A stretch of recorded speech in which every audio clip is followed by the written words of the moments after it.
আসসালামু আলাইকুম। এই পর্বে আমরা আলোচনা করব অধ্যায় ৫ এর টাইপ ২ এর যে এমসিকিউ গুলো রয়েছে এগুলো নিয়ে আলোচনা করব। এই টাইপে মূলত আমরা পূর্ণ প্রতিযোগিতামূলক বাজার এবং একচেটিয়া বাজার এই দুইটা বিষয় নিয়ে আলোচনা করব।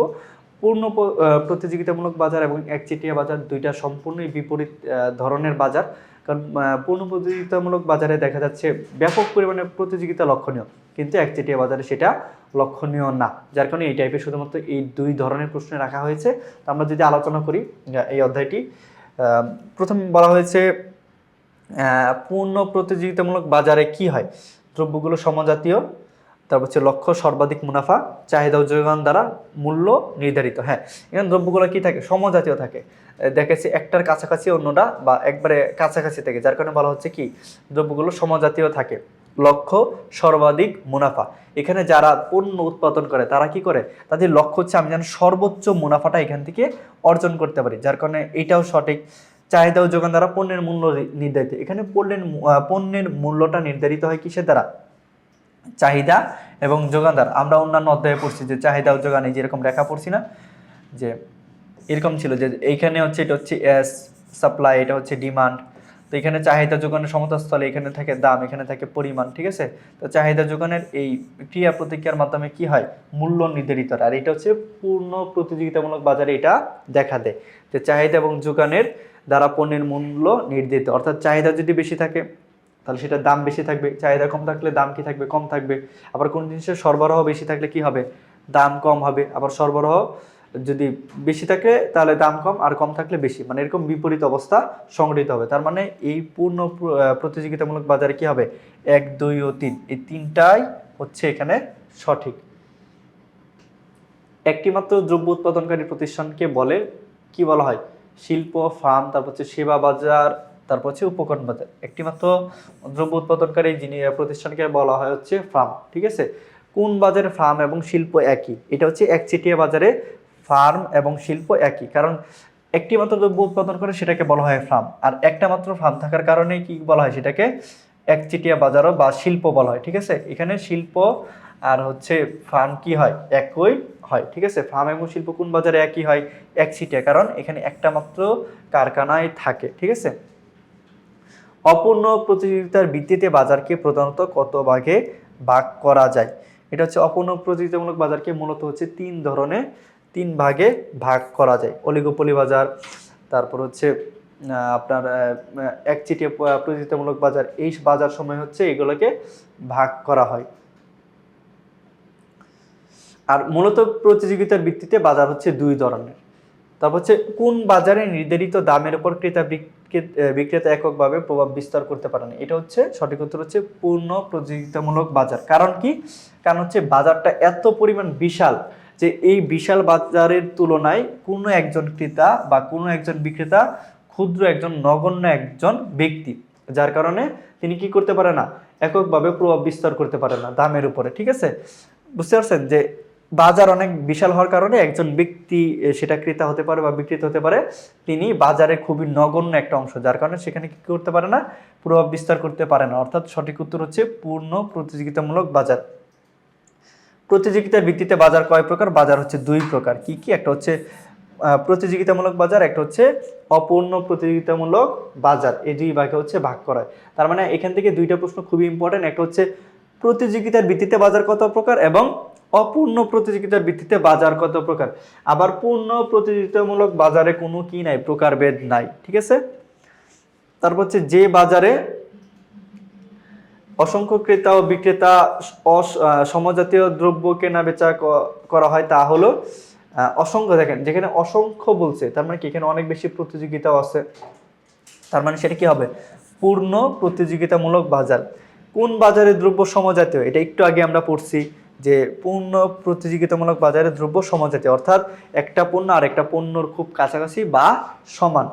তারপর হচ্ছে একটি মাত্র দ্রব্য উৎপাদন করে এমন প্রতিষ্ঠানকে কি বলে? এটাও আমরা একটু আগে পড়ছি, যেহেতু প্রশ্ন ঘুরায় ফিরে আসে যার কারণে আপনাদেরকে এভাবে দেওয়া হয়েছে আর কি। এটাও সঠিক উত্তর হবে কি? ফার্ম। একটি মাত্র দ্রব্য উৎপাদন করে এমন প্রতিষ্ঠানকে বলা হচ্ছে ফার্ম। পূর্ণ প্রতিযোগিতামূলক বাজারে ফার্মের স্বাধীনতা থাকে আয় নির্ধারণে, মূল্য নির্ধারণে, উৎপাদনের পরিমাণ।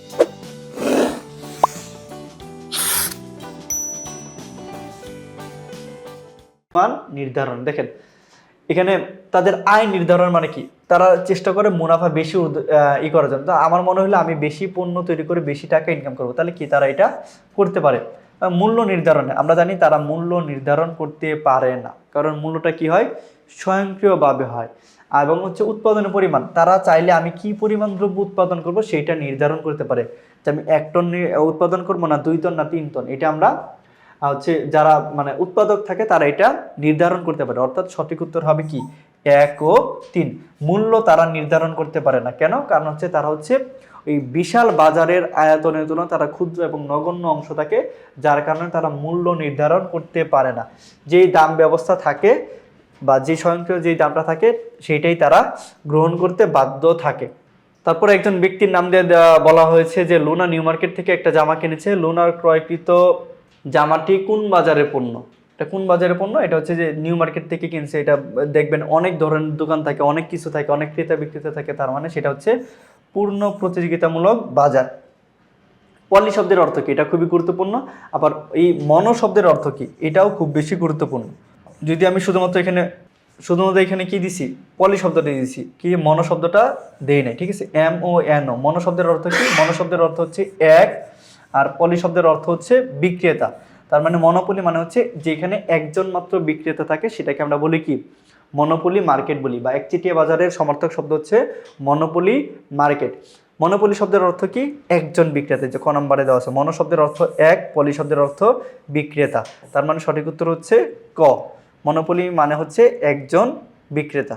একচেটিয়া কারবারির উৎপাদকের লক্ষ্য কি থাকে? দেখেন একচেটিয়া যে কারবার করে তার লক্ষ্য কি থাকে? বাজার নিয়ন্ত্রণ করা থাকে, তারপর হচ্ছে পণ্য উৎপাদন, প্রতিযোগিতা করা। দেখেন একচেটিয়া মানে হচ্ছে সেখানে একজন মাত্র বিক্রেতা থাকবে, তার মানে সেখানে কোনো প্রতিযোগিতা থাকবে না। তার মানে সেখানে এই অপশনটা ভুল হবে। প্রতিযোগিতা করা মানে প্রতিযোগিতা না করাই হচ্ছে তার লক্ষ্য।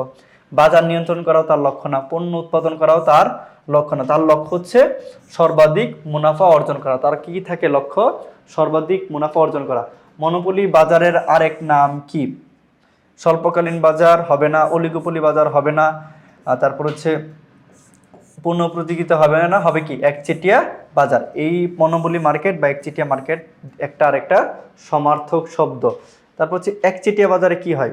একচেটিয়া বাজারে নিকট পরিবর্তক দ্রব্য নেই, বাহ্যিক কোনো প্রভাব নেই, নতুন ফার্মের প্রবেশ বন্ধ।